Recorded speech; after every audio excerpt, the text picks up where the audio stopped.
नमस्कार दोस्तों, आप सभी को राधे राधे, सभी को जय श्री कृष्णा।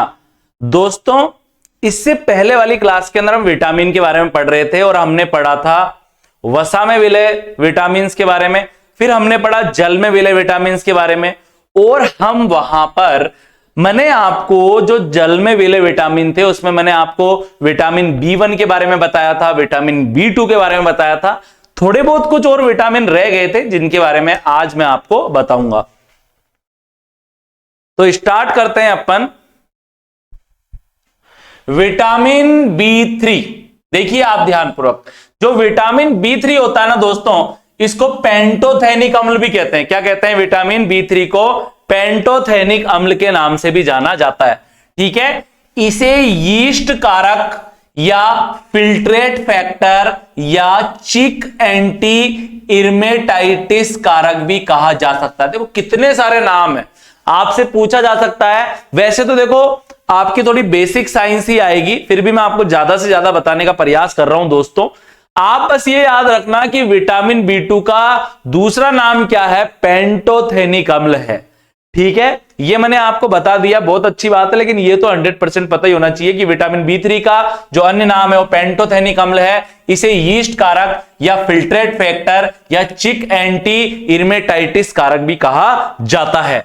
यह एसिटाइल कोलिन के निर्माण में सहायक है। अब आप बोलेंगे ये एसिटाइल कोलिन क्या है? ये एक तरह का न्यूरो ट्रांसमीटर है दोस्तों। क्या है? ये एक तरह का न्यूरो ट्रांसमीटर होता है। एसिटाइल कोलिन क्या होता है? न्यूरो ट्रांसमीटर होता है, जो कि हमारे शरीर में जो संवेदनाएं हैं उनको एक जगह से दूसरी जगह पहुंचाने का कार्य करता है। कांटा चुभेगा, उसका दर्द जो है वो एक तरह की संवेदना है। वो दर्द किसके द्वारा होते हुए दोस्तों? इस एसिटाइल कोलिन, इस न्यूरोट्रांसमीटर के द्वारा ही वो दर्द हमारे मस्तिष्क तक पहुंच जाएगा। ये एक ट्रांसमीटर है, न्यूरोट्रांसमीटर है। ठीक है, ठीक है। कमी से कौन सा रोग होता है दोस्तों? थकान हो जाती है, पेशियों में पक्षाघात होता है। जब विटामिन B3 की कमी होती है तो शरीर में थकान होने लग जाती है। पेशियों में पक्षाघात का मतलब है कि बहुत ज्यादा दर्द होने लग जाता है। क्या है विटामिन B3 का उत्तम स्रोत? वृक्क हो गया, जैसे कोई मुर्गी वगैरह है या गोट वगैरह, उसका वृक्क हो गया। लीवर हो गया दोस्तों, यीस्ट हो गई, एक कोशिकीय कवक है जो ब्रेड बियर बनाने के काम में आती है। दूध हो गया, अंडे हैं, मांस इत्यादि किसका अच्छा स्रोत है दोस्तों? विटामिन B3 का एक बहुत अच्छा स्रोत है। अब आप देखिए विटामिन B5 के बारे में। अब B4 नहीं, डायरेक्ट विटामिन किस पर आ गया? मैं विटामिन B5।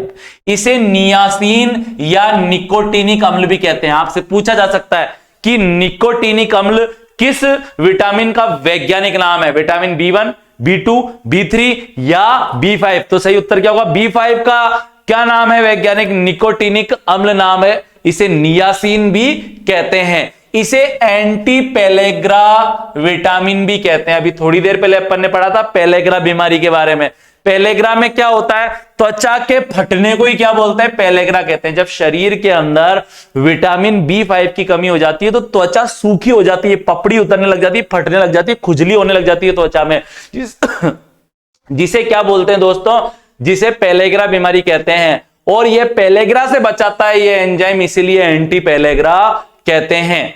इस विटामिन को विटामिन PP भी कहते हैं। अब आपसे पूछा जा सकता है विटामिन PP क्या है? तो किसे कहते हैं भैया? विटामिन B5 या नियासिन या निकोटीनिक अम्ल को ही विटामिन PP भी कहते हैं। इसका मतलब क्या हो गया? पेलेग्रा प्रिवेंटिंग कारक। क्या बोलते हैं इसे? पेलेग्रा प्रिवेंटिंग कारक, यानी कि पेलेग्रा से प्रिवेंट करने वाला, यानी कि बचाने वाला यह कारक एक विटामिन है। ठीक है, और देखिए दोस्तों, यह NAD व NADP के आवश्यक घटक का निर्माण करता है। ये NAD और NADP भी शरीर में ऊर्जा, देखो ATP हो गया, FAD हो गया, NADP हो गया, NAD, सारे के सारे जो अणु होते हैं हमारे शरीर में बनते हैं और ये हमारे शरीर में ऊर्जा के संग्रहण में और ऊर्जा के निर्माण में बहुत महत्वपूर्ण भूमिका निभाते हैं। अगर शरीर में विटामिन B5 की कमी हो जाए तो क्या रोग हो जाता है दोस्तों? मानव में पेलाग्रा बीमारी हो जाती है। और पेलाग्रा के अंदर क्या होता है? त्वचा फटने लग जाती है, त्वचा का फटना, डायरिया होना। डायरिया का मतलब लूज मोशन होना, बार बार लूज मोशन होते हैं। ठीक है। और तो और याददाश्त में कमी आने लग जाती है, भूलने की बीमारी हो जाती है जिसे डिमेंशिया कहते हैं। और तो और अगर कुत्तों के अंदर, डॉग्स के अंदर अगर विटामिन बी5 की कमी है तो उनकी जीभ काली पड़ने लग जाती है दोस्तों, काली पड़ जाती है उनकी जीभ, जिसे केनाइन बीमारी कहते हैं। स्रोत क्या है विटामिन बी5 का? वृक्क हो गया, लीवर हो गया, दूध, यीस्ट, अंडे। तो वृक्क, लीवर, दूध, यीस्ट, अंडे किसका अच्छा उदाहरण, किसका अच्छा स्रोत है दोस्तों? विटामिन बी5 का यह एक बहुत ही उत्तम स्रोत है। अगला जो हमारा विटामिन है दोस्तों वो कौन सा है? विटामिन बी6, और इसे पायरिडॉक्सिन भी कहते हैं। क्या पूछा जाएगा आपसे? विटामिन बी6 का वैज्ञानिक नाम क्या है? पायरिडॉक्सिन है, और इसे एंटी डर्मेटाइटिस कारक भी कहते हैं। क्या कहते हैं इसे? एंटी डर्मेटाइटिस कारक भी इसे कहा जाता है। और भैया अगर इस विटामिन की कमी हो गई तो कौन सा रोग हो जाएगा? डर्मेटिटिस बीमारी हो जाएगी। क्या हो जाएगी? डर्मेटिटिस बीमारी हो जाएगी। अब आप बोलोगे डर्मेटिटिस बीमारी का मतलब? डर्म मतलब होता है त्वचा, त्वचा पर धब्बे पड़ जाएंगे, धब्बे पड़ जाएंगे दोस्तों, लाल रंग के क्या पड़ जाएंगे? धब्बे पड़ जाएंगे। इसे डर्मेटाइटिस बीमारी कहते हैं। त्वचा पर खुजली होने लग जाएगी, धब्बे पड़ जाएंगे, रक्त की कमी हो जाएगी मतलब एनीमिया हो जाएगा। और क्या होगा दोस्तों? चलने में कठिनाई होगी। सुबह तो क्यों चलने में कठिनाई होगी, कुल मिलाकर चलने में कठिनाई होगी, मांसपेशियां भी ढंग से काम नहीं कर पाएगी, एंटीबॉडी संश्लेषण में कमी आएगी। जब एंटीबॉडी संश्लेषण में कमी आएगी तो भैया प्रतिरक्षी तंत्र कमजोर हो जाएगा और रोगाणुओं से हमारा शरीर ठीक से लड़ नहीं पाएगा। तो भैया देखो एक विटामिन कितने सारे काम कर रहा है, और अगर इस एक विटामिन की आपके भोजन में कमी है तो आपको कितनी सारी बीमारियां हो सकती है। क्या स्रोत है विटामिन बी6 का? क्या स्रोत है? लीवर हो गया, मांस हो गया, यीस्ट हो गया, अंडे हो गया।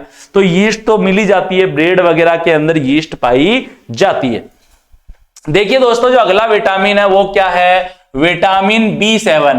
इसे बायोटीन भी कहते हैं। विटामिन बी7 को क्या कहते हैं अपन? बायोटीन भी कहते हैं। इसे विटामिन एच या anti egg white injury factor भी कहते हैं। देखो कितने सारे नाम हैं।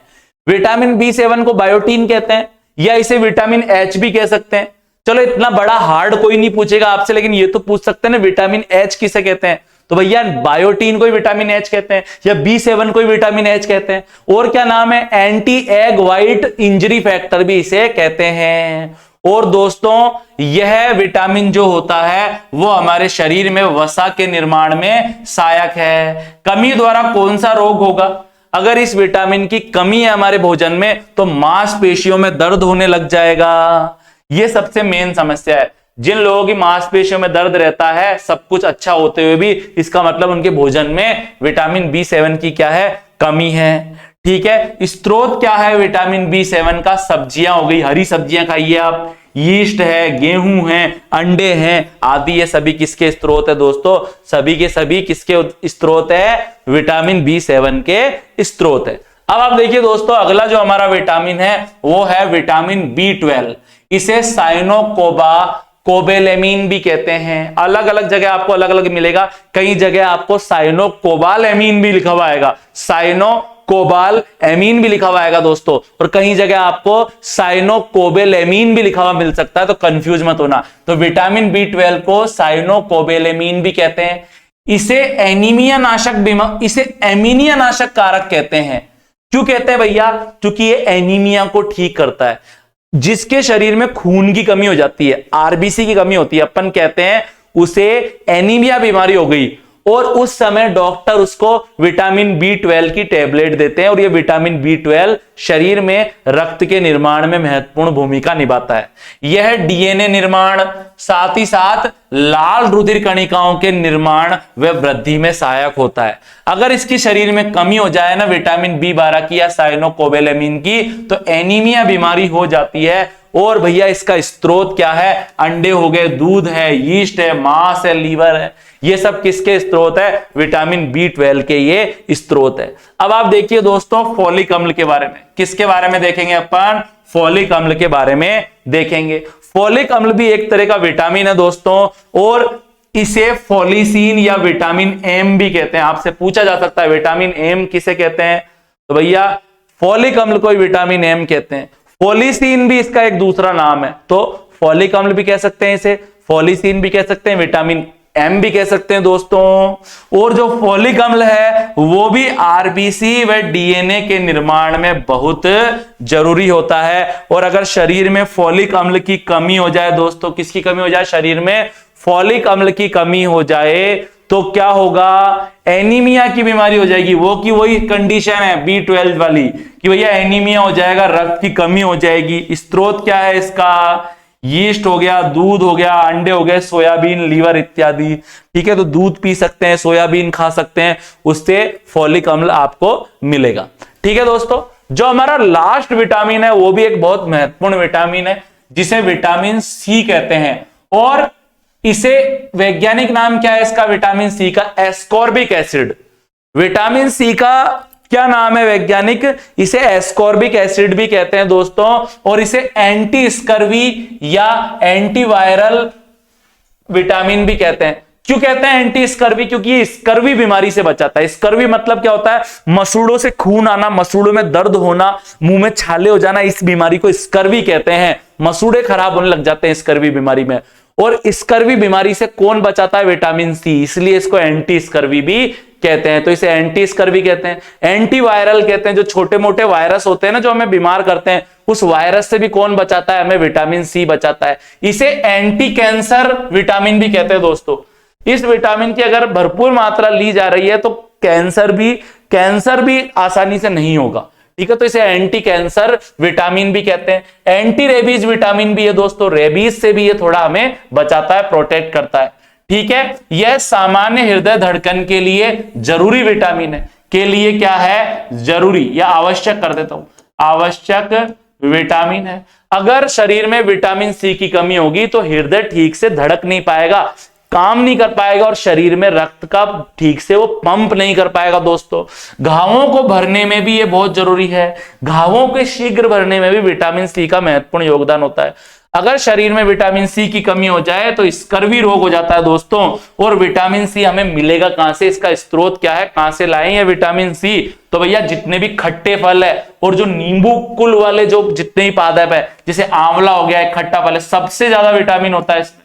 इसमें क्या होता है, सबसे अधिक विटामिन होता है दोस्तों। इसमें क्या होता है, सबसे अधिक सी होता है इसमें। विटामिन सी सबसे अधिक किसमें है, आंवला के अंदर होता है। टमाटर हो गया, संतरा हो गया, नींबू हो गया, अमरूद हो गया, जितने भी खट्टे फल है इन सबके अंदर विटामिन सी पाया जाता है दोस्तों।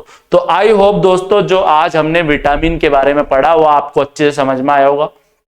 आप इस क्लास को एक दो बार अच्छे से देखना, आपको जरूर समझ में आएगा दोस्तों। सभी को राधे राधे, सभी को जय श्री कृष्ण।